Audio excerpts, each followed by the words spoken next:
Welcome back. Joel Goldsmith discovered something that changes everything about that famous Bible verse. When Jesus said, "You shall know the truth, and the truth shall set you free."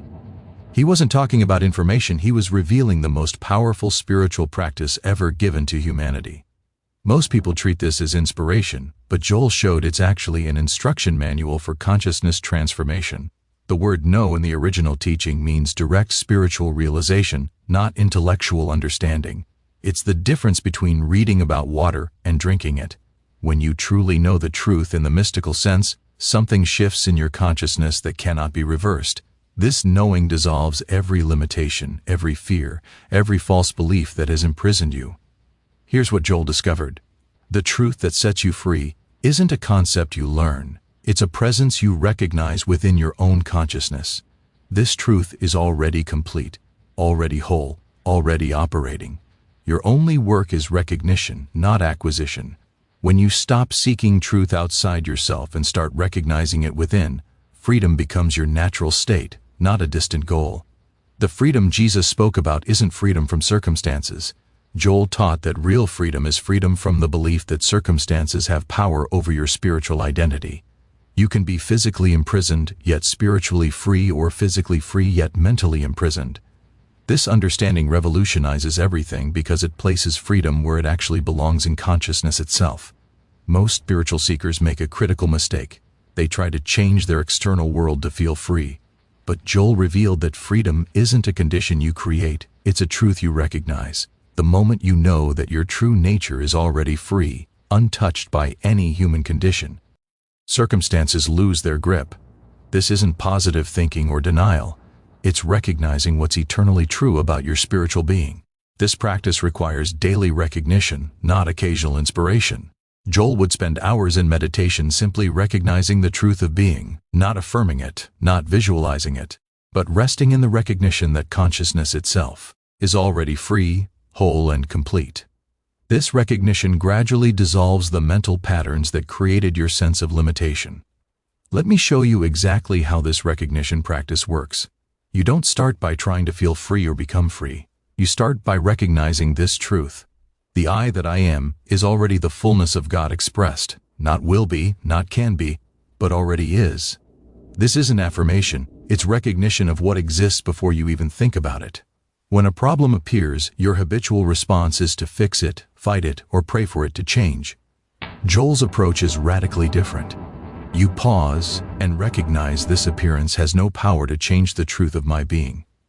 You're not denying the appearance, you're recognizing that it cannot alter your spiritual identity. This recognition creates an inner stillness where transformation naturally occurs. Practice this throughout your day. When anxiety appears, instead of trying to calm yourself, recognize the truth. I am that which cannot be anxious. When lack appears, recognize I am the consciousness of infinite supply. You're not creating these truths, you're recognizing what's already established in consciousness. This is the knowing that sets you free, and it operates through recognition, never through effort. Joel emphasized that this practice unfolds gradually, not instantly. In the beginning, recognition may feel mechanical or intellectual. You might practice for weeks and still feel trapped by circumstances. This is normal. You're retraining consciousness to rest in truth rather than react to appearances. The recognition deepens naturally as you persist, moving from mental exercise to lived experience. The freedom that emerges isn't dramatic or emotional. It's a quiet inner stability that remains present regardless of external chaos. You notice that situations that once devastated you now barely register. Not because you're suppressing feelings, but because you've recognized a deeper truth that circumstances cannot touch. This is the freedom Jesus meant, and it's available through patient, consistent recognition. Some practitioners experience shifts within weeks. Others need months of daily practice. The timeline doesn't matter because the practice itself is the freedom. You're not practicing to become free someday. You're practicing the recognition that consciousness is already free right now. Every moment of recognition strengthens your awareness of this truth until it becomes your permanent state of being, not just a temporary experience. Olivia spent 30 years in corporate leadership, outwardly successful but inwardly imprisoned by constant anxiety about performance. She discovered Joel's teachings and began the recognition practice hesitantly. For the first month, nothing seemed to change. Her anxiety persisted, her sleep remained disrupted, her mind raced with worst-case scenarios about every business decision. But Olivia committed to the practice anyway. Each morning before work, she'd spend 20 minutes simply recognizing the I that I cannot be threatened. She didn't try to believe it or feel it. She just recognized it as the truth. During anxious moments throughout the day, she'd pause and silently recognize that her true nature was untouched by any business outcome, any colleague's opinion, any market condition. Around week 6, Olivia noticed something subtle. During a board meeting where she was being questioned aggressively, a strange calm emerged. Not forced calm, but an inner knowing that nothing happening in that room could actually diminish her. The anxiety was still present in her body, but there was now a deeper awareness watching it, unmoved by it. This was the beginning of freedom, emerging through recognition, not through changed circumstances. David's story reveals how this practice works with physical challenges. Diagnosed with a chronic condition that doctors said was permanent, he felt imprisoned by his body's limitations. Traditional prayer hadn't helped, positive thinking felt hollow, and he was losing hope. Then he encountered Joel's teaching on recognition and decided to approach his situation completely differently. Instead of praying for healing, David began recognizing the truth of his spiritual being. I am consciousness, not body. The truth of my being is wholeness itself. This wasn't a denial of his condition, it was recognition of a deeper reality. He practiced this recognition multiple times daily, not to make his body heal, but simply because the recognition itself felt like truth emerging. Over 3 months, David's symptoms began shifting. Not dramatically at first, just subtle improvements his doctors couldn't explain. More importantly, his relationship with his body transformed. The condition no longer defined him because he'd recognized his true identity as consciousness itself. Whether the body improved or not, he'd found the freedom Jesus promised. The physical healing that followed was secondary to the consciousness shift that had already liberated him. Rachel's transformation shows how recognition works with relationships. Her marriage was failing, filled with resentment and disappointment. She tried everything: counseling, communication techniques, even separation.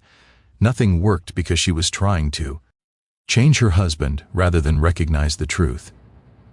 When she found Joel's teachings, she reluctantly tried a completely different approach. Rachel stopped trying to fix her marriage and started recognizing spiritual truth. The person before me is consciousness appearing as form. I am consciousness recognizing itself. This felt strange initially, especially when her husband was being difficult. But she persisted, recognizing truth rather than reacting to behavior. Something began shifting in her perception, not in his behavior. After several weeks of consistent recognition practice, Rachel noticed her husband responding differently. He was actually the same, but her recognition of his true spiritual nature somehow allowed his better qualities to emerge. The marriage didn't become perfect, but it became workable because Rachel had found freedom from her judgmental perceptions. She discovered that knowing the truth about spiritual identity actually does set you free from relationship imprisonment. Thomas found this practice during a financial crisis that threatened everything he'd built. His business was collapsing, debts were mounting, and bankruptcy seemed inevitable. Desperate, he began Joel's recognition practice, even though it seemed irrelevant to his practical crisis. He'd recognize, I am the consciousness of infinite supply, not as affirmation but as recognition of spiritual truth. For 2 months, his external situation continued deteriorating while he practiced recognition daily. This was his night, where the practice seemed useless against harsh reality, but Thomas persisted because the recognition itself brought a strange peace that circumstances couldn't touch. He was discovering freedom in the midst of crisis, not after the crisis ended. Then opportunities began appearing that Thomas couldn't have predicted or planned. A former colleague offered a partnership in a new venture. An unexpected settlement came through.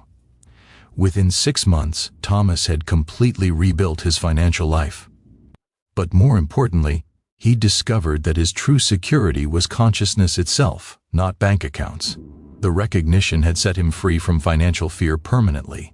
If these transformation stories show you a different way of spiritual practice, like this video to help others discover Joel's wisdom. Subscribe for more consciousness teachings that actually transform, and comment on which story resonated most deeply with your current journey.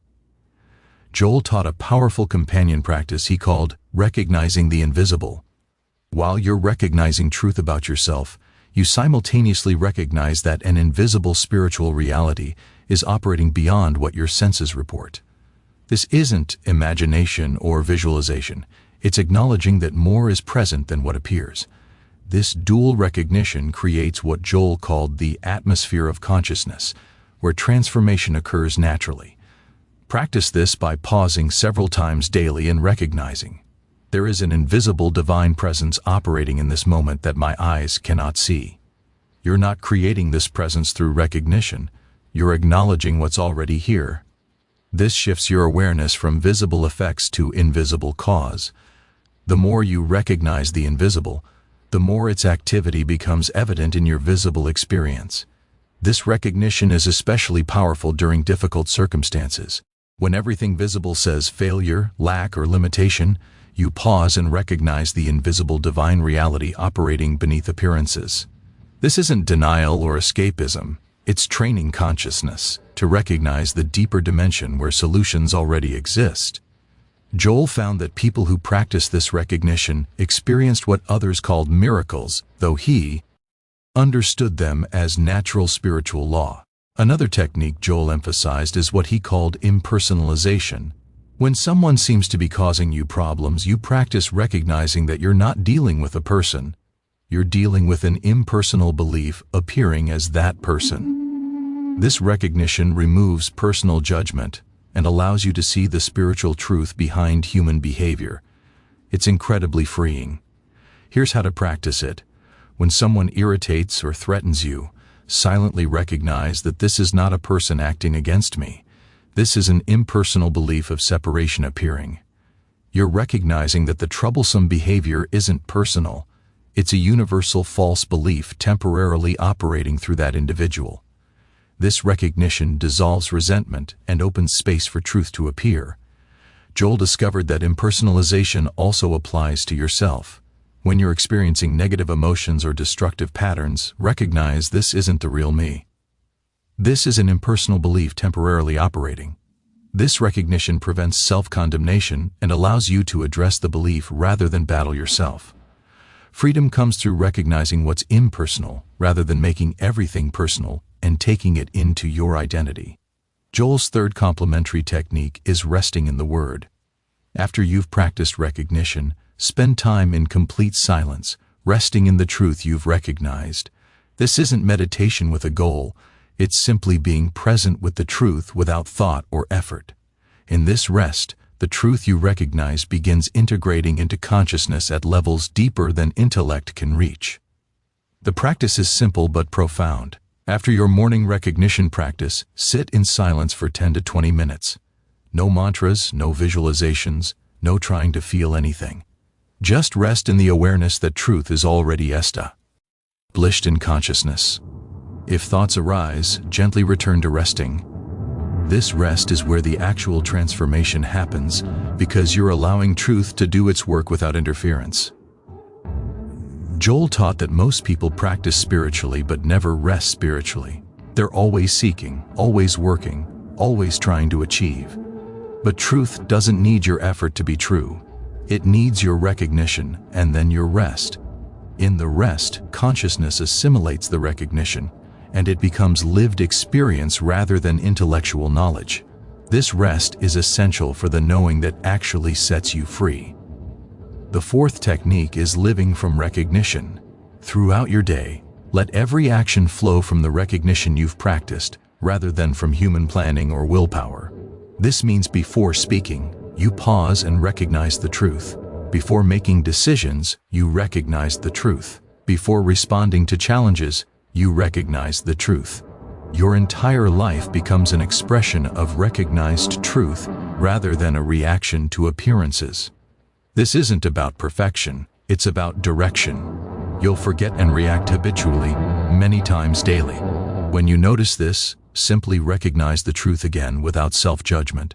The practice is training consciousness to make recognition your default response to life, rather than fear, desire, or calculation.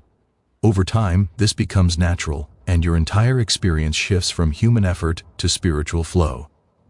Joel emphasized that these 4 techniques work together. Recognition identifies truth. Acknowledging the invisible expands your awareness of where truth operates. Impersonalization removes personal barriers to truth. Resting allows truth to integrate, and living from recognition makes truth practical. Together they create what Joel called the consciousness of truth that actually sets you free from every human limitation. The first major challenge you'll face is the nothing's happening phase. You practice recognition faithfully for weeks, and your circumstances remain unchanged. Your mind screams that this isn't working, that you're wasting time, that you need practical action instead of spiritual practice. This is where most people abandon the path, and it's exactly where persistence becomes crucial. Joel warned about this phase explicitly. He taught that consciousness transformation happens in dimensions you cannot perceive with your senses. Just because your external world looks the same doesn't mean nothing is shifting. The recognition practice is working at the level of consciousness itself, dissolving false beliefs and establishing truth. This inner work must happen before outer changes appear. The solution is consistency without attachment to a timeline. Commit to 90 days of recognition practice regardless of visible results. Joel found that 3 months of daily practice is usually when the inner shift becomes strong enough to manifest externally. But your practice cannot depend on results, or you're still trapped in cause and effect thinking. Practice because recognizing truth is its own freedom, whether circumstances change today or 6 months from now. The second challenge is what Joel called the warfare of the carnal mind. As you practice recognition of truth, your habitual thought patterns fight back aggressively.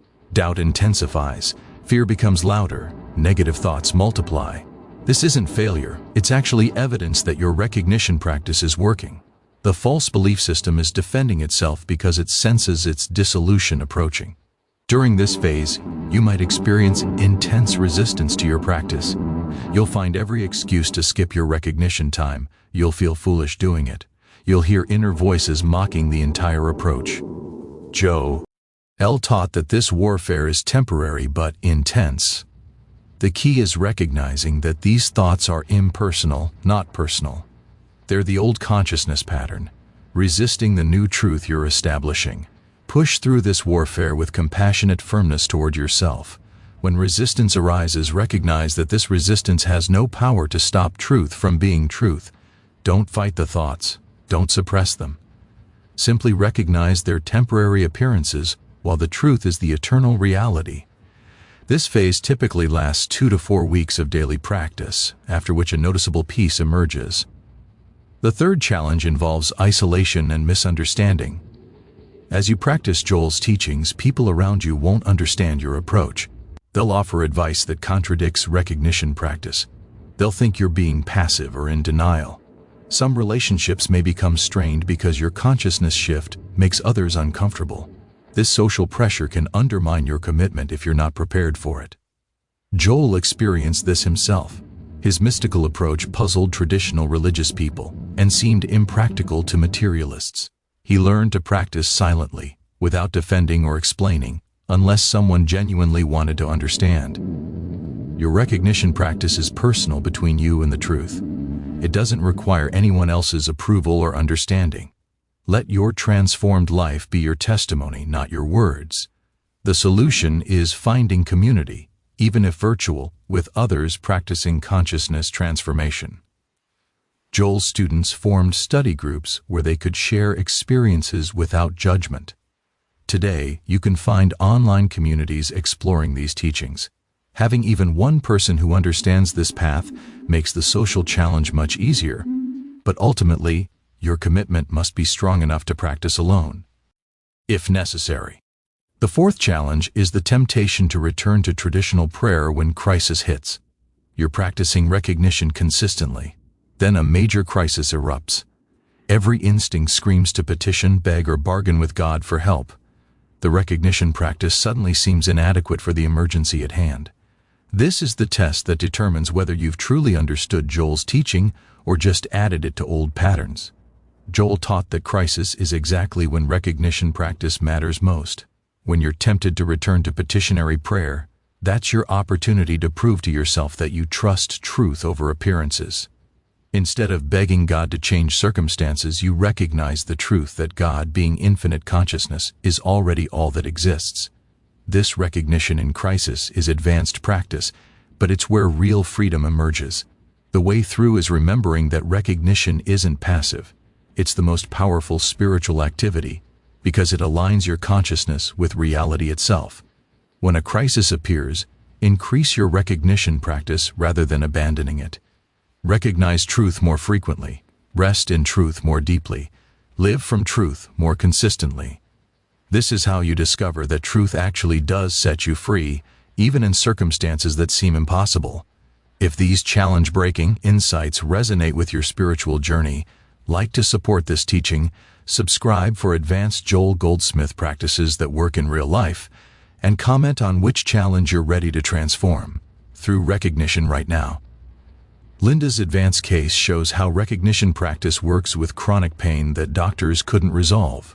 After a year of Joel's practices, she had experienced some relief, but the pain persisted daily. Instead of seeing this as a failure, Linda deepened her recognition practice by adding a crucial element. She began recognizing that pain itself was trying to teach her something about the nature of consciousness. Rather than resisting pain or trying to make it go away, Linda practiced recognizing truth while fully present with the sensation. She'd sit with the pain and recognize, I am the consciousness observing the sensation, not the sensation itself. This subtle shift changed everything. She wasn't denying pain or fighting it. She was recognizing her true identity as awareness itself, which cannot be harmed by any sensation it observes. Over 6 months, Linda's relationship with pain transformed completely. The intensity decreased gradually, but more importantly, pain no longer controlled her life, even when present. She discovered what Joel meant by freedom. She could feel pain and simultaneously be free because she'd recognized her true nature as consciousness itself. This is advanced practice that transforms suffering into a doorway to deeper recognition of truth. Michael's situation involved business competition that threatened his company's survival. A larger competitor was systematically trying to destroy his business through aggressive tactics. His initial recognition practice focused on his own consciousness, which helped his anxiety, but the external threat continued. He realized he needed to apply Joel's teaching about recognizing truth in others, even enemies. Michael began an advanced practice of recognizing the truth about his competitor, not their behavior, but their spiritual identity. He'd spend time daily recognizing that the consciousness appearing as my competitor is the same one consciousness appearing as me. This felt almost impossible initially because his human sense wanted to demonize them. But Joel taught that truth is universal, not selective. After 3 months of this advanced recognition, something unexpected happened. The competitor's tactics began backfiring in ways Michael couldn't have orchestrated. Opportunities emerged that his competitor couldn't match. But the deeper transformation was in Michael himself. He discovered that recognizing truth about others is recognizing truth about consciousness itself. When you see only one consciousness appearing as all people, competition becomes cooperation at a level beyond human understanding. Isabella's advanced case involved her teenage daughter's rebellion that was tearing their family apart. Traditional parenting approaches failed. Therapy seemed useless, and Isabella felt completely helpless. She'd been practicing Joel's recognition for herself with good results, but applying it to her daughter felt different. How do you recognize truth when someone you love is making destructive choices? Joel's teaching on impersonalization became crucial here. Isabella practiced recognizing that her daughter's rebellion wasn't personal. It was an impersonal belief of separation temporarily operating. She stopped trying to control or fix her daughter and instead recognized the truth. My daughter's true nature is divine consciousness, regardless of current behavior. This recognition was daily, multiple times, especially during conflicts. The breakthrough came gradually over 8 months. Isabella noticed her own reactions changing first. She could remain calm during her daughter's outbursts because she was seeing beyond behavior to truth. This calm presence created space for her daughter to make different choices. The rebellion didn't disappear overnight, but slowly genuine connection returned. Isabella discovered that recognizing the truth about loved ones gives them room to discover it themselves. James faced the ultimate test: terminal diagnosis with months to live. He'd practiced Joel's teachings for years, but this was the moment when everything theoretical became practical. Death isn't something you can avoid with recognition practice. But Joel taught that even death cannot touch your true spiritual nature. James decided to use his remaining time to discover if this was actually true. His recognition practice became intense and focused.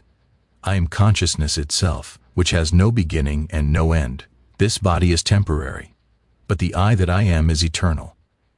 James wasn't in denial about his physical condition. He was recognizing a deeper truth about existence.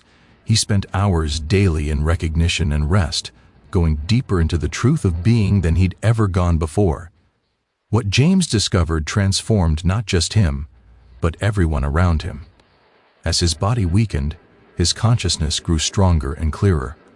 He experienced a freedom and peace that medical personnel called remarkable. He wasn't afraid because he'd recognized through direct experience that consciousness itself cannot die. His body passed, but James had proven to himself that truth actually does set you free, even from the ultimate human fear.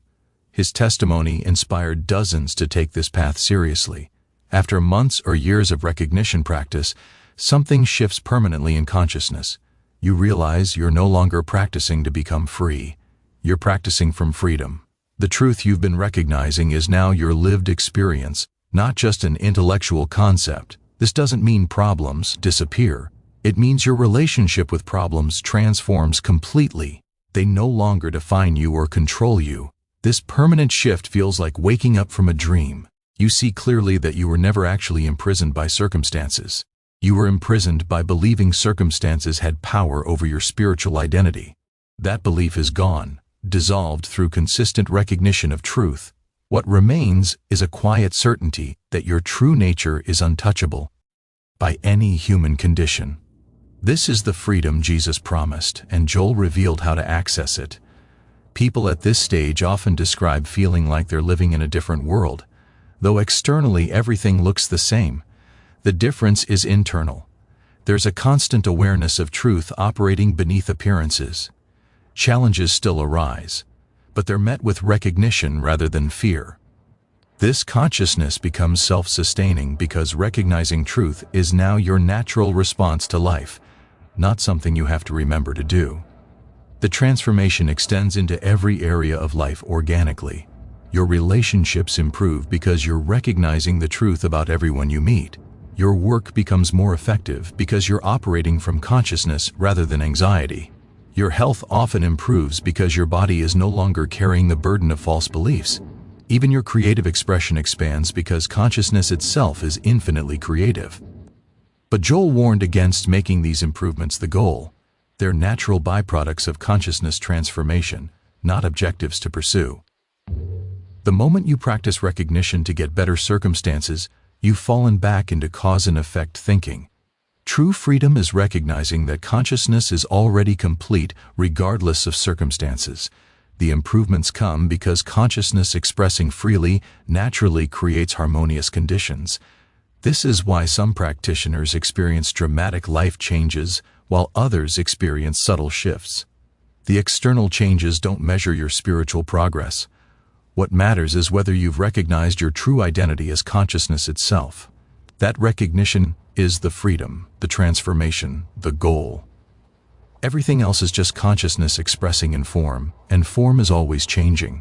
Your freedom cannot depend on form. It must rest in recognition of truth itself. Living from this transformed consciousness means you become what Joel called a transparency for truth. You're no longer trying to demonstrate truth or prove it works. You simply recognize truth and let it flow through you naturally. This makes you incredibly effective in the world because you're not operating from ego or fear. You're allowing consciousness itself to direct your actions. This stage requires ongoing recognition practice, not because you're incomplete, but because recognition itself is the joy and purpose of spiritual life. You're not maintaining your freedom through practice. You're expressing your freedom as practice. The difference is subtle but crucial. You practice because recognizing truth is what consciousness does naturally when it's awake to itself. Joel taught that at this stage your life becomes your message. You don't need to teach or preach unless called to do so. Your presence, your actions, and your responses to life naturally demonstrate what it means to know the truth. Others feel the freedom in you, even if they can't articulate it. You become a living demonstration that Jesus' promise is real. Knowing the truth actually does set you free completely and permanently. Here's the ultimate truth Joel wanted everyone to understand. You are already free. The truth isn't something you achieve through practice. It's what you are beneath all false beliefs. Recognition practice doesn't create freedom. It removes the obstacles that prevented you from experiencing the freedom that's already present. This is the great secret hidden in Jesus' words. Your journey forward is simple but profound. Practice recognition daily, not to become something you're not, but to remember what you are. When challenges appear, recognize truth instead of reacting from fear. When others suffer, recognize their true nature as consciousness itself. When success comes, recognize its consciousness expressing, not personal achievement. Let every moment be an opportunity to recognize truth. The freedom Joel discovered through Jesus' teaching is available to you right now. Not someday after enough practice, but now through recognition of what's already true. You are consciousness itself appearing as an individual form. That consciousness is free, whole, complete, and untouchable by any human condition. Know this truth not intellectually, but through direct recognition, and you will be free indeed. This is Joel's gift to you, and it works for anyone willing to practice recognition consistently. If your spiritual consciousness expanded through these Joel Goldsmith secrets, like this video, to help others find this path.